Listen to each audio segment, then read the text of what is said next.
Samsung Galaxy S10 versus Samsung Galaxy S20 speed test. Now let's begin with a boot up in 3, 2, 1. And keep in mind, I do have the T-Mobile model on the left for the Galaxy S10, but I was doing some boot up tests before this video, and I found that it's almost the same turn on time, even with that little T-Mobile splash screen. So that's why I decided to throw it in here anyway. You're going to see the S20 does turn on a little bit faster, just very slightly here. Almost identical. So that splash screen really did make no difference at all. They both turn on very fast. Okay guys, so when it comes to their, biometrics, the S10 does have an in-display fingerprint sensor, as does the S20. It's a little bit different in that it's higher up here for the S20, so a little bit different there. Let's go ahead now and see which one is quicker. And they're both quite similar. Honestly, if you tweak the animations, it could look a little faster on both, but they really unlock at about the same time. It's just like, which position do you like better? You like it a little bit lower, a little bit higher? Because the S20 is a little bit higher up. Now, these also both do have 2D face recognition. I'm not going to test that because it's just using the camera. But overall, getting into the phone with those in-display fingerprint sensors, it seems like it's the same sensor, just in a different location, because they both unlocked very well. Now, for this video, we're running One UI 2.0 for the S10, One UI 2.1 for the S20. These are the latest software updates for both phones, and both on Android 10. So they're both pretty up to date. It should be a pretty fair comparison in terms of software. Okay guys, so we've arrived at the application portion of this speed test. You can see now everything is closed out on both. I do have 120 Hz on the S20. All animations though are off, like the developer option ones, the reduced animations and advanced features, that is off. So let's go into calendar. You can see S20 there. Let's go into clock. You can see S20 there, but I mean, it's really, really close here. Calculator. That was the S20, and I think that's going to come down to that 120 Hertz, giving you a slightly snappier feel. Let's go into Instagram. You could see S20 again, coming over here to the home page, just slightly faster there for the S20, but this is not going to be enough for you to upgrade from an S10. I mean, you're really going to have to have that different design, the new cameras, stuff like that, because I'm not seeing a big deal of difference. Let's go into Twitter. You can see, yeah, it's faster, but all you have to do is tweak the animations on the S10, and you're pretty good to go there. So both scroll very well. Let's go into Snapchat. You could see, look like the S20 had that again. Let's go into YouTube, and let's go to trending here, and you can see that trending pretty similar again, but that scroll, because you can't do 120 Hz on the S10, could be a reason to upgrade. Let's go into speed test. You could see S20 again, and you get 5G performance on the mobile data, so that can be huge for you as well. Let's go into Amazon. You could see Amazon slightly faster on the right, but again, that scrolling speed is the big difference, that 120 Hertz. You can see very similar on eBay. I just can't see an S10 user upgrading unless they really want that 120 Hertz, and then I could definitely see it. I have to go into Pandora again here, and you could see that is the S10 on that one.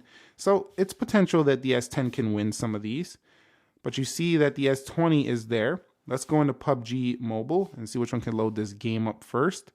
The S10 is still a really good performer. Snapdragon 855, 8 gigabytes of RAM.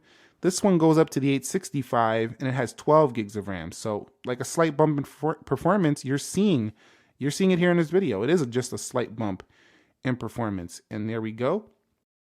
You're into the game already for the S20, but only by a hair. But the gaming performance should feel better just because the Galaxy S20 does have, has the 120 Hz display, so it should feel smoother. And so let's go into the next game and see what happens here. And you could see S20 a little bit ahead. Again, just a little bit. This is not going to be major here. So I don't see a lot of people upgrading from S10. Again, of course, unless they want that bigger battery, they want the cameras. I could see them doing that because they are offering a pretty good trade-in on the S10 that could get you this phone a lot less than you probably paid for your S10. Let's go into Mortal Kombat. And I know some people don't think that trade-in's a good value because you could sell it more third party, but some people don't want to go through the hassle of selling it third party. It could take a lot longer to do that, or maybe the market's just not in the mood to buy an S10 at the time. I mean, you could do it, but it's just a little bit more convenient to just trade it to Samsung, although you are going to be able to get a better value if you do sell it yourself on the street. Let's go over here.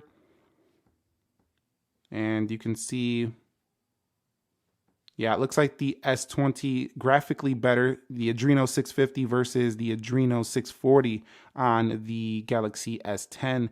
Definitely good stuff here for both of them. I will say overall, though, that the S20 seemed to have won this speed test. It's what you expect, you know, just slightly faster, and it kind of showed there in the speed test. But again, that's only slight enough that I don't think it's going to really sway any S10 users. The other elements should, though. Being that this has 8 gigs of RAM and 12 gigs, I don't expect any reloads on either of these phones. Maybe Pandora might have to listen to the track again, but other than that, they should hold these pretty well. Let's go into Geekbench 5. You can see pretty good. Yeah, like I said, Pandora might have to listen again. But other than that, eBay, pretty good. Amazon, pretty good. Speed test, pretty good on both. YouTube, pretty good. Snapchat, pretty good. Twitter, that's good to go. Instagram, good to go. Weather, just fine. Calculator, also fine. Clock, let's come home. Calendar, pretty good to go. Now, another thing to note is that both of these have plenty of power to go ahead and do things like this. Have multiple applications running at the same time. So if you do want to pop view things all over the screen and things like that, you're going to be fine to do this. These phones both have a great amount of power to be able to split multiple apps in the same screen and just really get your multitasking on. I mean, this is one of the great things about these Samsung devices right here. And it gets even smoother here for the Galaxy S20 with the 120 Hz display. Okay, so we're in KineMaster. We're gonna go ahead and render out the same 1 minute 4K clip on both faster. We'll skip it out. And we're gonna see how the S20 performs by comparison to the S10. And you can see already taking a lead. It's pretty close, but looks like the S20 is gonna outperform the S10 as you would want in something like video rendering. So yeah, definitely a more powerful CPU here. But you're going to see that the S10, it's not like it's far behind. It's keeping up here. And boom, there goes the Galaxy S20. It's finished. And there goes the S10. So the S20 definitely faster when it comes to more intensive tasks like that one. Okay, so let's go ahead and now do a speed test in the internet. Let's go to target.com.